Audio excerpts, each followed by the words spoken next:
Gua tuh ya, awalnya mikir kalau ada orang cerita ke gua, itu tandanya mereka percaya. Butuh tempat buat cerita. Gua dengerin, gua tanggepin, karena gua pikir itu hal baik kan. Gua pengen jadi orang yang bisa diandalkan, yang bisa jadi tempat bersandar.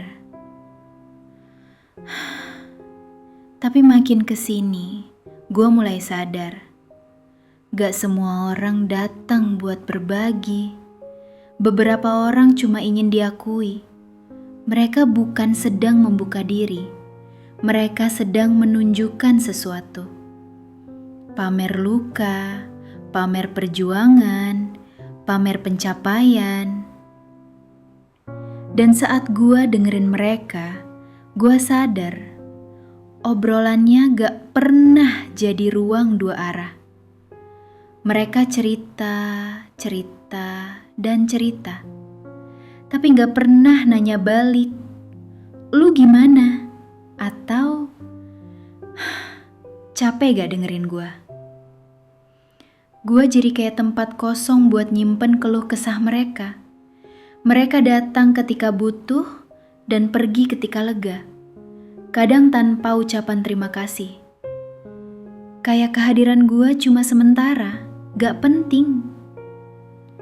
Dan ketika gue mulai menarik diri, ketika gue mulai mencoba menjaga jarak, gue malah dianggap berubah, dibilang dingin, dibilang gak peduli.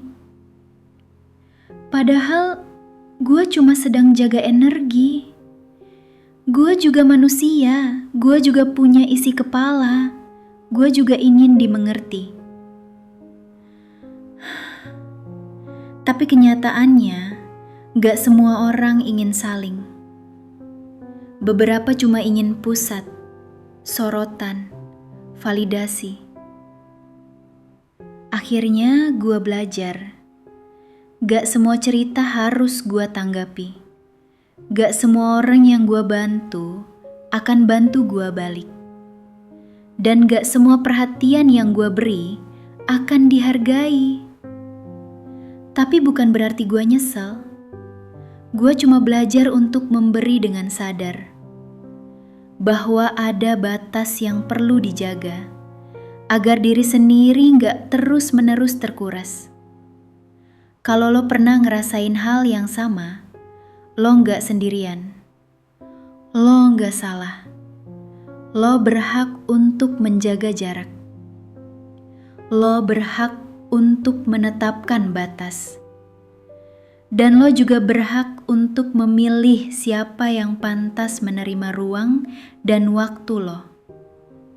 Karena dalam hidup ini, gak semua hubungan layak dipertahankan. Beberapa cukup dipahami, lalu dilepaskan.